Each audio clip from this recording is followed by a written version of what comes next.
All right, everybody, it's craft time once again. So in today's tutorial, we're going to show you how to make one of these cool Tree of Life hangings.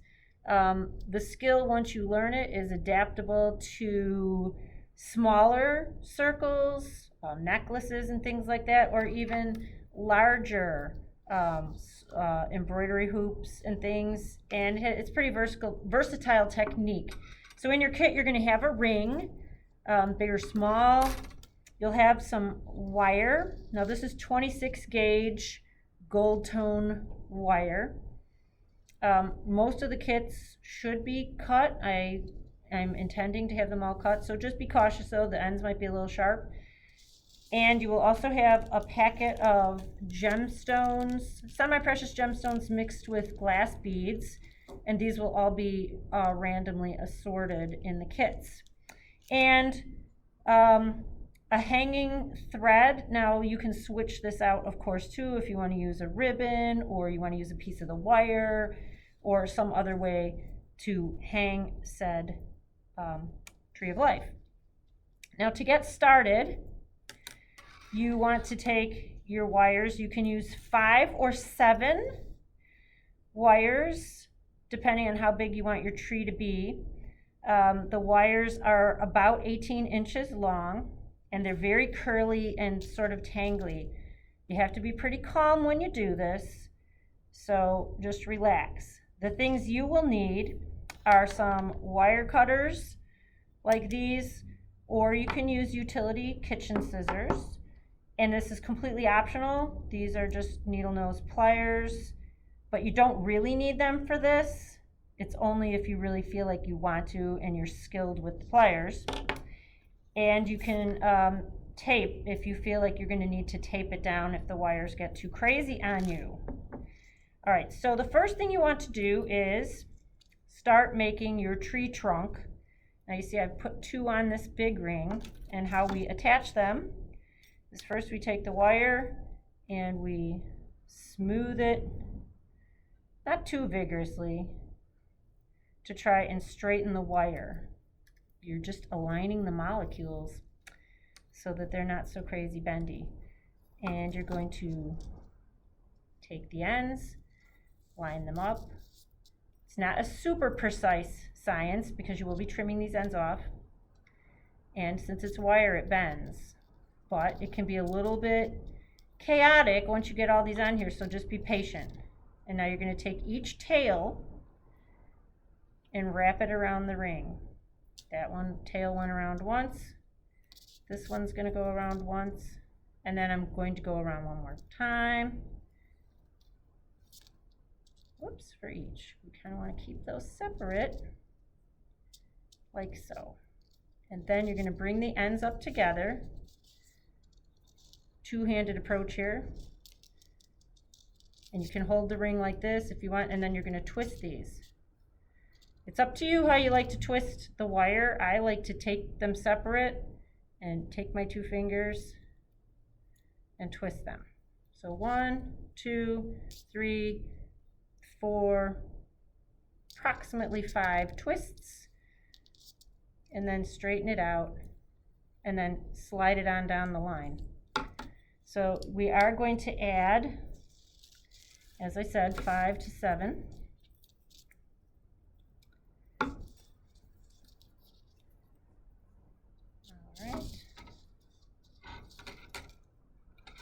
This is where you don't let yourself get too crazy because they will flip around on you.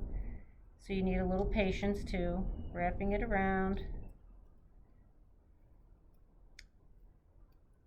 All right. Folding, separating.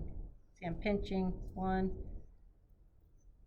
2, 3, 4, 5. Kind of like a twist tie. This is really soft wire, and then slide it over. You can see there's the welded joint on this, and that's going to be the top. So don't let it get stuck on there. See, straightening my wire out. But as I was saying, you can use a thicker gauge of wire if you have a bigger ring or thinner or different colors. Wire gauge, the bigger the number, the thinner it is. And the thicker stuff is going to be harder to use without tools. So if you had an 18 gauge wire, it's going to be more challenging to just do with your hands. That's why I chose this, so to just start for the first time, we'll use a softer wire. Pinching, 1, 2, 3, 4, 5. All right.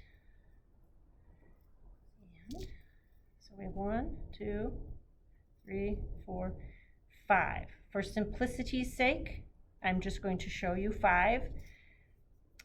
Well, all right, I'll add 6.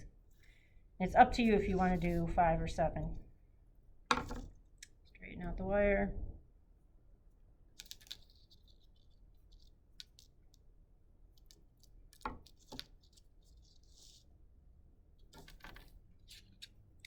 Pull it up. See how these get in the way and they'll make you crazy, so make them get out of your way. Wrap each tail around.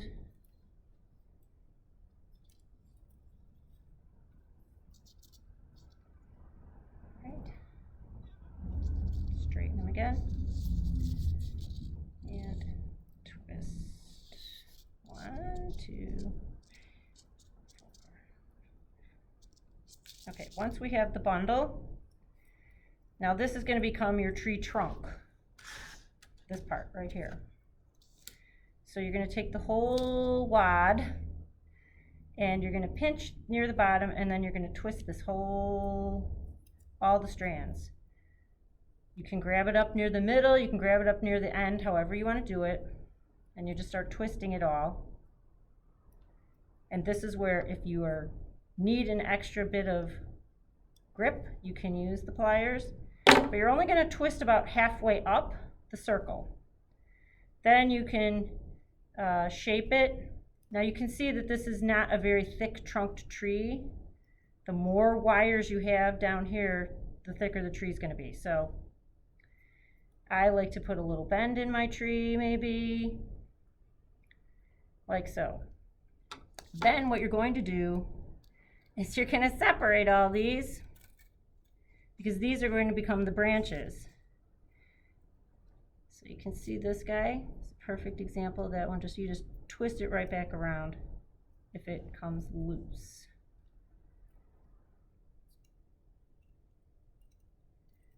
The more you do the more you make of these and practice, you'll find that it's pretty easy to do. So now you're going to take pairs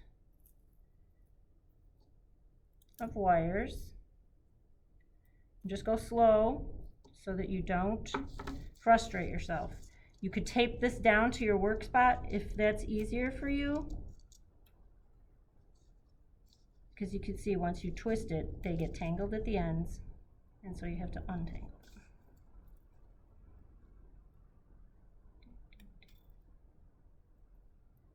It doesn't matter that much what two wires go with what, you know, if that was the original pair or not. If you're really precise and that matters to you, you can figure that out. So then I have 6 branches, as you can see. And then what you're going to do is that same procedure, is pinch, and you're going to twist and twist. And now this, because it's the branch, you can twist it however far out you want. The idea is not to load this up with tons and tons of beads.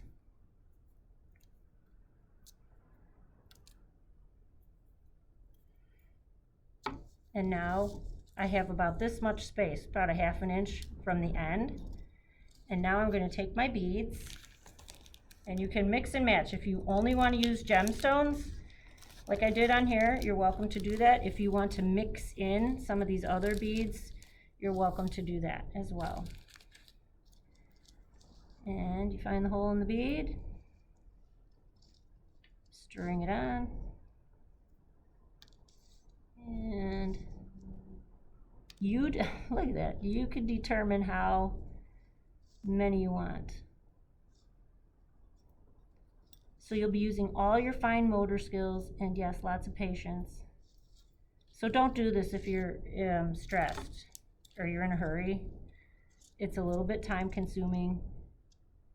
It's a little bit meditative. So just take your time. Once you've got the branch where you want it, you're going to wrap that tail end around pretty tight. 1, 2, at least 3 times. See, I did it on this side. Now I'm going to come back around and do it on the other side of the wire. But you don't have to do that if you don't want to. This is the reason why you need to cut these. So then you're just going to cut that off and you're set. And the other branches, you just work your way around until all the branches are done. You can do your branches. If you wanted, you could take 3 wires and twist it together. You can form all your branches first, if you like, by twisting. Now, because this is a bigger ring, if we had a more demonstration time, I would have put 7, maybe even 12 wires on here. But on this one, you can count how many there are. You can see how many there are. 1, 2, 3, 4, 5, 6, 7 on that one. So let's keep making some branches here. And no, it doesn't matter whether you twist clockwise or counterclockwise. And you can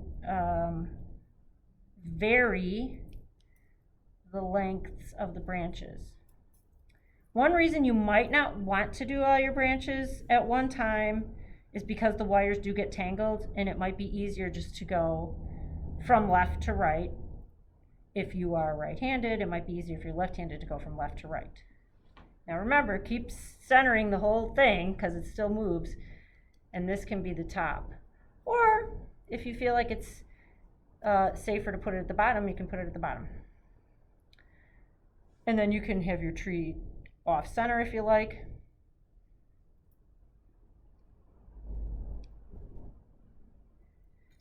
And so I'll just show you a few more. Whoa, look at my beads rolling away.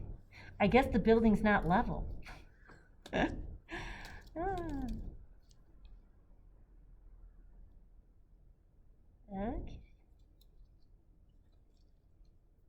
All right, I'm going to put a little bead on there. 2 little beads. And of course, if you don't like the beads that I have provided, feel free to switch those up too.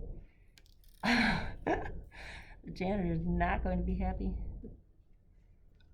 All right. And then once they're on, you just wrap it around.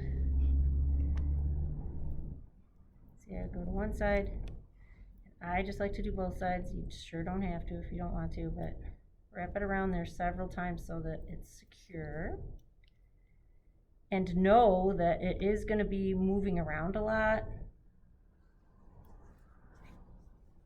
while you're working. Plus I'm standing up, so it's probably not how you will be working.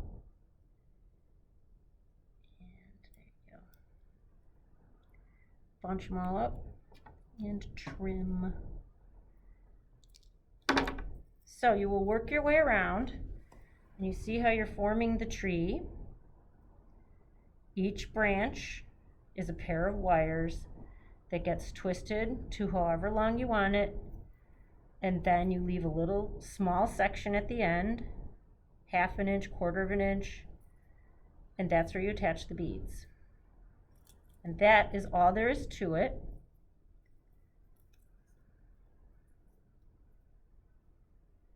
So I'm not going to do this whole thing because of time constraints, but then when you're finished, you can, this is just some embroidery floss. Like I said, there'll be something in there if you'd like to use it. If not, you can use your wire to make a hanging device. but I just tied a knot on the end of this. And so you can see how I have taken the branches and split them apart and added the beads all the way around. If this tutorial is not satisfactory, there are loads of these online and should be very easy to do. Like I said, once you know how to do it, it's easy to adapt to many different sizes of rings and different sorts of beads and gemstones. So, happy crafting, everyone. Until next time, bye.